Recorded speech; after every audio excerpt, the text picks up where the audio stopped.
Welcome to RR food box channel. ఈరోజు మన ఛానల్లో ఒక వెజిటబుల్స్తో కాకుండా మిర్చితో కర్రీ చేసుకుందామండి.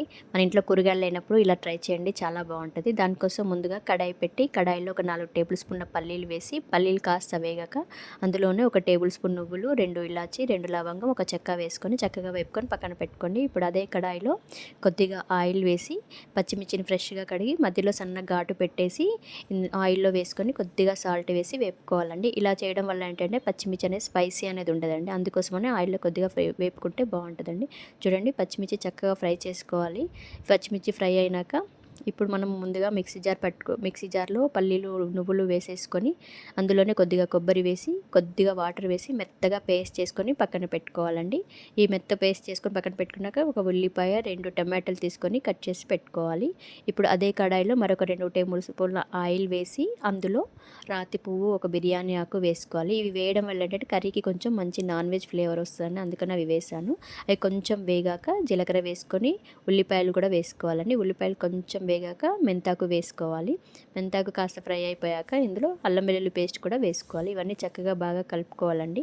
ఇవన్నీ కలుపుకున్నాక ఇందులో మనం ముందుగా తయారు చేసి పెట్టుకున్న కొబ్బరి పేస్ట్ ఉంది కదండి, ఆ పేస్ట్, మసాలా పేస్ట్ అంతా వేసుకొని మరొకసారి బాగా కలుపుకోవాలండి. చూడండి, మొత్తం చక్కగా అన్నీ కలిసేటట్టు బాగా కలుపుకోవాలండి. ఇవన్నీ బాగా కలుపుకొని 1 నిమిషం పాటు మూత పెట్టుకోవాలండి. ఇవన్నీ 1 నిమిషం పాటు మూత పెట్టుకొని మూత తీసేసి ఇందులో కొద్దిగా పసుపు, కొద్దిగా కారం, కొద్దిగా ఉప్పు వేసుకోవాలి. ఇప్పుడు దీంట్లో నేను పుదీనా పౌడర్ వేస్తున్నానండి. మీ దగ్గర పుదీనా ఆకులు ఉంటే లాస్ట్లో అవి వేయండి, ఇప్పుడు వేయకండి. నేను పుదీనా పౌడర్ వేసాను కాబట్టి ఇప్పుడు వేసానండి, అందుకోసమని. ఇవన్నీ చక్కగా కలుపుకున్నాక ఇందులో టమాటా వేసుకోండి. టమాటా కూడా మొత్తం బాగా కలుపుకోవాలండి. ఈ మసాలా అంతా చక్కగా ఫ్రై అయ్యేంత వరకు ఫ్రై చేసుకోవాలండి. సైడ్లో కొద్దిగా ఆయిల్ వదిలితే మన మసాలా ఫ్రై అయిపోయినట్టండి. ఇప్పుడు దీంట్లో మనం మిక్సీ జారి కడిగిన వాటర్ వేసుకోవాలి. అలానే కొద్దిగా చింతపులుసు వేసుకోవాలండి. ఈ కర్రీకి పులుపు వేయడం వల్ల మంచి టేస్ట్ వస్తుందండి, అందుకోసమని పులుసు కంపల్సరీ వేసుకోవాలండి. చూడండి, ఇప్పుడు మసాలా అంతా చక్కగా కలుపుకొని ఇందులో 1 స్పూన్ ధనియాల పొడి వేసుకొని ఇప్పుడు దీంట్లో మనం ముందుగా పెట్టుకున్న పచ్చిమిర్చి కూడా వేసుకోవాలండి. ఈ పచ్చిమిర్చి వేసాక మనకు ఈ గ్రేవీ అంతా బాగా చక్కగా బాయిల్డ్ అవ్వాలండి. ఈ గ్రేవీ సైడ్ మొత్తం ఆయిల్ వదిలితే మనకు గ్రేవీ అనేది చక్కగా ఉడికినట్టు అండి. అలా ఉడికితేనే మనకు కర్రీ టేస్ట్ చాలా బాగా వస్తుందండి. అది ఫ్రై అయ్యేంత వరకు అట్లా ఉడకబెట్టుకోవాలండి. ఇప్పుడు దీంట్లో నేను కొద్దిగా కసూరి మేతి కూడా వేసానండి. చూడండి, మన సైడ్లకు కర్రీ అంతా ఆయిల్ వదిలింది కదండి. ఇలా వదిలితే ఏంటంటే మనకు చక్కగా గ్రేవీ అంతా చక్కగా బాయిల్ అయినట్టు అండి.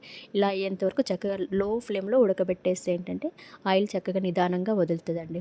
చూడండి, మన మిర్చి కసాలాన్ కర్రీ రెడీ అయింది కదండి. ఇప్పుడు దీంట్లో లాస్ట్లో ఫైనల్గా కొత్తిమీర వేసేసుకుంటే మన వేడి మిర్చి కసాలాన్ కర్రీ రెడీ అయిపోతుంది.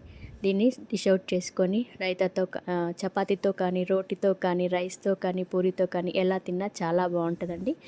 ఇలాంటి వంటల కోసం నా ఛానల్ని సబ్స్క్రైబ్ చేయండి. మరిన్ని వంటల కోసం నా ఛానల్ లైక్ చేయండి. మీ ఫ్రెండ్స్ అండ్ ఫ్యామిలీకి షేర్ చేయండి. Thank you for watching my channel.